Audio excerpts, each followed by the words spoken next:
सेठी साहब, जिस तरह से यूनिवर्सिटीज़ को टारगेट करना शुरू किया, एक्सपेक्ट नहीं किया जा रहा था कि कोई अमेरिकी सदर ये भी करेगा, और उसके बाद अब बाकायदा रिपोर्ट्स आ रही हैं, बल्कि मार्को रूबियो ने ओपनली कह दिया है कि वो जो स्टूडेंट्स के वीज़ा, स्पेशली चाइनीज़ स्टूडेंट्स के, उस पर स्क्रूटनी सख्त कर देंगे। इसके क्या रिजल्ट्स होंगे? इसको तो काउंटर प्रोडक्टिव कह रहे हैं। देखे ना, ये भी it's like his first announcement के जी हम टैरिफ्स लगा रहे हैं, फिर बाद में बैक ऑफ किया, फिर अब नेगोशिएशंस हो रही हैं। ये भी एक धमकी है।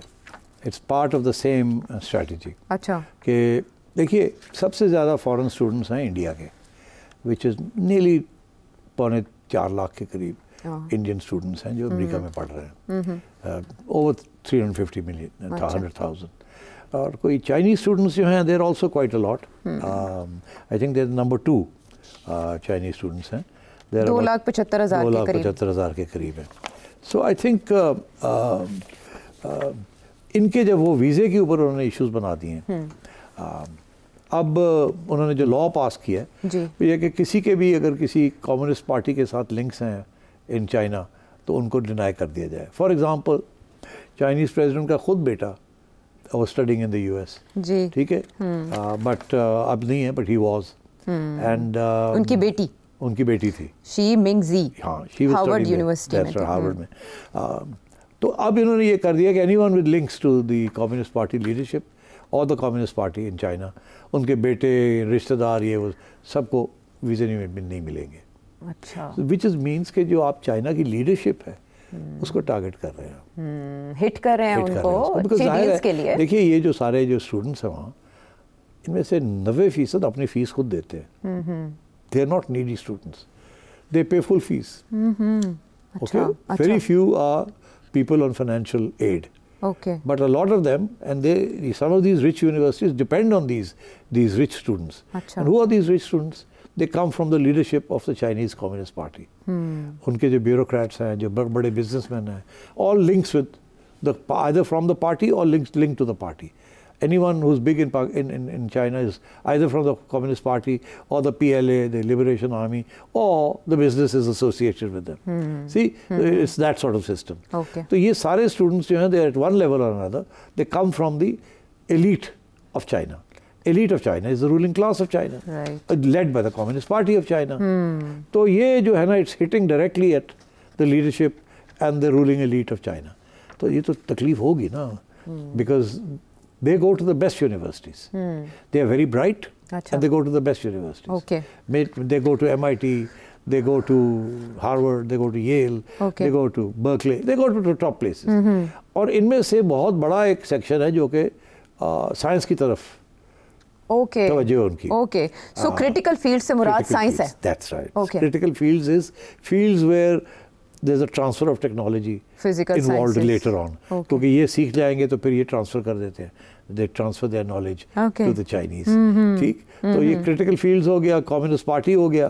अच्छा, इसी किस्म की जो उन्होंने जिस कानून के अंदर जो बातें की हैं, you have the list with you. और क्या क्या है इसके अंदर? रिसर्च है, फिजिकल साइंसेज है, जिसमें ये कर सकते हैं क्रैकडाउन। लेकिन Chinese government US trend scientist को भी हायर करती रही है, इसका भी अमेरिका को बहुत चाइनीज गवर्नमेंट जो है, उन्होंने जो लोग अमेरिका से चाइना गए हुए हैं, they are not as many, they are maybe in the thousands. अच्छा, ये है हंड्रेड्स ऑफ थाउजेंड्स इनके स्टूडेंट्स जो हैं। Some of these students will continue to stay in America and take good jobs in big companies. Some of these students will go back to China and take jobs in big Chinese companies. But whoever remains in America, the Americans will suspect कि इनकी loyalty जो है, they are not so much with America as it is with China, because ये China से आए हैं students. Okay, ये वो नहीं है जो कि naturalized Americans हैं, जिनके वालिद वालदा जो है वो second generation या first generation Chinese settlers हैं in America, जो 20 साल 40 साल पहले आए, जो यहाँ स्कूलों में पढ़े, वो actually Chinese Americans. ये वो नहीं है. These are foreign Chinese students in America. अच्छा. And some of them will go to Taiwan, some of them will go back to. And Taiwan के ऊपर already China नजर रखे हुए। बिल्कुल। So I think this is, ये तकलीफ देने के लिए चाइना को, उसकी रूलिंग क्लास। और उससे ट्रेड टेंशंस और बढ़ेंगी इस तरह की चीज़ों से। ठीक है, मैं इस डोनाल्ड ट्रंप इंडिया की मदद के लिए, सपोर्ट के लिए क्यों नहीं आए? दूसरा रीज़न। जी, दूसरा रीज़न बताएं। अच्छा, दूसरा रीज़न शायद ये है कि वैंस को पता चल गया था कि ये फॉल्स फ्लैग ऑपरेशन है। हाँ, एजेंसीज ने आपने बताया था कि इन्फॉर्म किया होगा। हाँ बिल्कुल, एब्सोल्युटली। उसने जाके बताया कि वहाँ तो ये गेम हो रही है। तो ट्रंप ने भी ये सोचा, अच्छा तो फिर now is not the time to stand with India on this.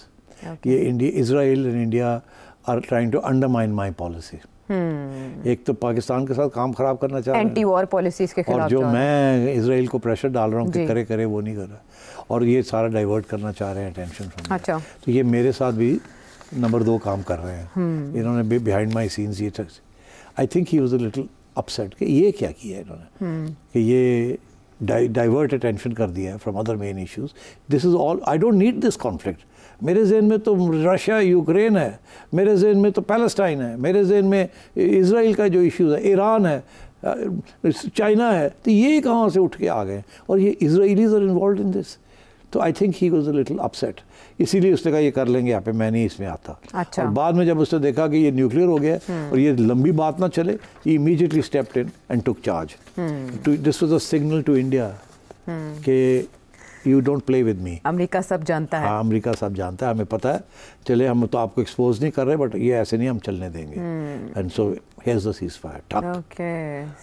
I think this is part of the reason, apart from his business interests and the great lobbying efforts of Pakistan, which have succeeded. I think Donald Trump has seen through the Israeli-Indian game and has said that this is not acceptable. क्योंकि ये तो उनके जो Donald Trump के जो plans हैं, उसको sabotage कर रहा है. Try to divert attention away from some of the things he's trying to do, and he's not happy with Israel. Right. He is not happy with Netanyahu. ये middle east में उन्होंने visit miss किया Israel का, इसीलिए He's sending a message to them. You know, what do you think you're doing? मैंने तो कहा था कि I'm going to get this done. और तुम तो मेरी बात नहीं सुन रहे हो, और इसीलिए उसने, मेरा ख्याल है, he is very cold towards Netanyahu. तो I think इस किस्म की चीज़ें भी in the background हो रही हैं. अच्छा. Now I'll tell you where I got the hint from. कहाँ से? थोड़ा दोनों टाइम दो ना यार। कनेक्ट करें, सारे डॉट्स कनेक्ट करें, पिक्चर बननी चाहिए। हाँ, पिक्चर बननी चाहिए, चलनी भी चाहिए। आज मैं सुन रहा था शशि थरूर को जी, जो बहुत बड़ी डेलीगेशन लेके गए। वो कहाँ पहुँचे? कोलंबिया।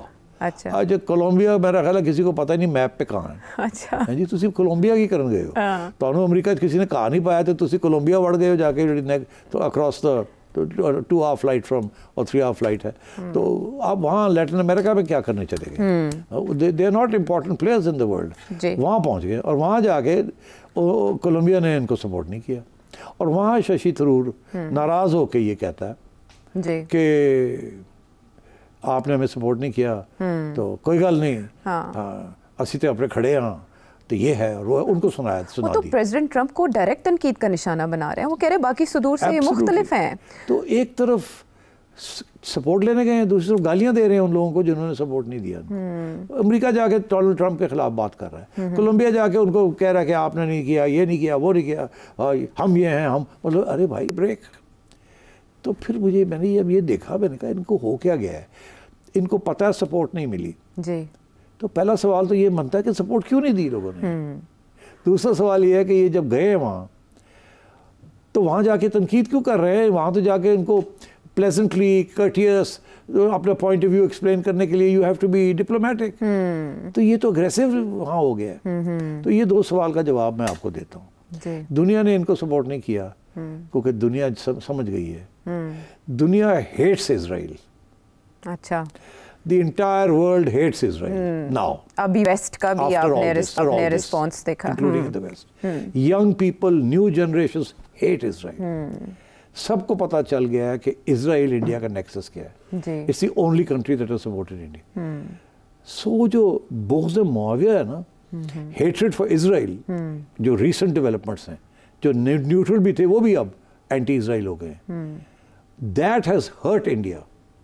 उन्होंने कहा ये तो इजराइल और इंडिया का कोई प्लान है, उसके तहत ये सब कुछ हो रहा है, क्योंकि इंटेलिजेंस एजेंसियों को तो पता लग जाता है ना जी अंदर की बात क्या है जी। ओपनली नहीं करते, पर अंदर तो खबर मिल जाती है कि इसके अंदर दाल में बहुत कुछ काला है, जो हम भी कह रहे हैं, और हमारी बात कैसे सुननी है, लोगों को खुद पता है कि ये इजराइल इंडिया नेक्सस जो है, this is a very dangerous nexus, and इसके अंदर तो बड़ी झूठ होगा, because Israel is known to be a fabricator and a false prophet as this. तो मेरा ख्याल है एक तो reason why the world is not supported India is because of the India Israel nexus at a time when Israel is hated universally. और दूसरा यही है कि I think the world knows कि इसमें सिर्फ ये नेक्सस नहीं है in terms of Israel India, there is a conspiracy also. So I think the world is cautious and that is why they have not supported India. और final point ये कि अब मुझे समझ आई है कि ये गए तो हैं मगर वहाँ बाहर जाके शशि थरूर एंड कंपनी इतने अग्रेसिव क्यों हो गए. बेसिकली वो ये कह रहे हैं ये डोमेस्टिक ओपिनियन के लिए अग्रेसिव हो गए हैं. ओके, वहाँ के ना फॉर इंडिया. अच्छा. ये जब शशि थरूर इंडिया के अंदर लोग देखेंगे ना कि इससे कोलंबिया में जाके ये कह दिया और उधर वाशिंगटन में जाके कह रहे Donald Trump, this is now they realise कि ये तो हमारी बात सुनने के लिए तैयार नहीं है. तो बेस्ट इज कि डोमेस्टिक ओपिनियन को आप गैल्वनाइज करें, उसको आप तकड़ा करें. तो आप शशि थरूर जो है वो हीरो बनना चाह रहा है डोमेस्टिकली, और वो बीजेपी के अंदर घुसना चाह रहा है ताकि as a great supporter of Narendra Modi. अच्छा. और नरेंद्र मोदी वो जो कहता है रोटी खाओ या गोली खाओ, और वो इंडिया एरोगेंस दिखाना चाह रहा है. This is what they are doing now, कि वो अपनी डोमेस्टिक ऑडियंस के लिए लोगों को वहां जाकर सुना रहे हैं. अच्छा. ये नहीं कि वहां डिप्लोमेटिक रिकग्निशन के लिए गए हैं या सपोर्ट के लिए गए हैं. उनको सपोर्ट मिल नहीं रही है. So now they are playing to the domestic gallery. तो दिस इज व्हाट्स हैपनिंग. अच्छा, मेरे नज़र में कॉन्स्पिरेसी थ्योरी एक और है, वो ये कि जैसे बीजेपी के जो ये डेलीगेशन है इसमें मुखालिफ फ़ौज का एक खिलाड़ी या सिपाही आ चुका है और वो है शशि थरूर. आपको पता है डोमेस्टिकली अमेरिका में भी, या अमेरिका में प्रेसिडेंट ट्रंप के खिलाफ कोई भी बात बर्दाश्त नहीं की जाती. एक एम्बेसडर को भी बेदखल किया गया था क्योंकि वो ट्रंप की पॉलिसीज़ पे तनकीद कर रहे थे. ट्रंप इवन के डिफरेंट मीडिया आउटलेट्स को भी टारगेट करते हैं जो उनकी पॉलिसीज़ को क्रिटिसाइज़ करें. शशि थरूर का अमेरिका में बैठ के इस तरह की बात करना, डोनाल्ड ट्रंप को डायरेक्ट टारगेट करना, तो बीजेपी के खिलाफ दावत दे सकता है डोनाल्ड ट्रंप के गुस्से को. हाँ, मगर यूसी ये चीज़ें चलती रहती हैं. डोनाल्ड ट्रंप ने जो करना था कर दिया है. अब इसको ज़ाती इशू नहीं बनाएगा, वो कभी भी नहीं बनाएगा. So I don't think Shashi Tharoor ने जो वहाँ बातें कही हैं वो डोनाल्ड ट्रंप के ओपिनियन को और हार्डन कर देंगी. नहीं, I think Donald Trump will recalibrate and balance the issue all over again. अच्छा. ये सिर्फ डोमेस्टिक ऑडियंस के लिए. ओके. ये देखे ना, डोनाल्ड ट्रंप को अमेरिका में बड़ी गाली पड़ती है ना.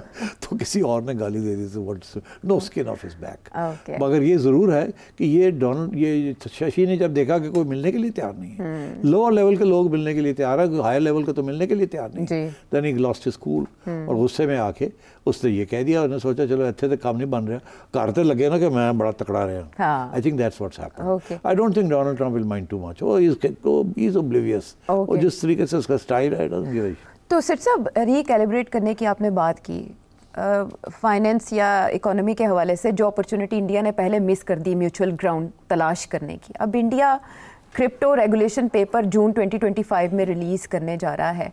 तो सेकेंड फेज में क्या वो भी इंगेज कर सकते हैं इस मामले में अमेरिका को, क्रिप्टो के मामले में? I don't know. करेंगे तो सही ना. बिकॉज इस वक्त the leading company in America जो कि फॉरेन इन्वेस्टमेंट ढूंढ रही है is Liberty, is Witkoff's company.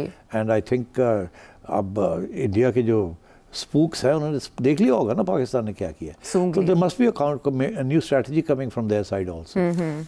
So I think बहुत सी चीज़ें इंडिया के अंदर अब सोच विचार हो रही होगी कि ये हुआ क्या हमारे साथ. डोनाल्ड ट्रंप ने क्या कर दिया, पाकिस्तान ने क्या कर दिया, एयरफोर्स का क्या हुआ, फ्रांस का क्या, सपोर्ट नहीं मिली.